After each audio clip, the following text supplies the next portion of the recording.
Layanan Pers Militan Republik Rakyat Donetsk atau DPR melaporkan tentang aksi mereka yang diklaim berhasil memukul mundur serangan balik angkatan bersenjata Ukraina di area Pervomaisky dan Pesok.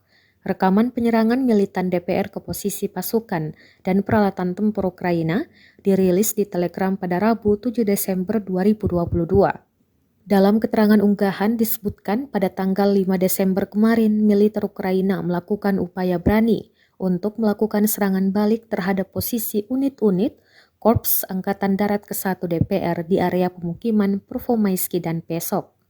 Namun serangan balik Ukraina tersebut berhasil dipukul mundur oleh pasukan Batalion Somalia dan Sparta Resimen ke-11 DPR dengan dukungan Brigade Artileri ke-238 Angkatan Bersenjata Rusia. Ukraina menderita kerugian besar dalam hal tenaga dan peralatan, klaim militan DPR.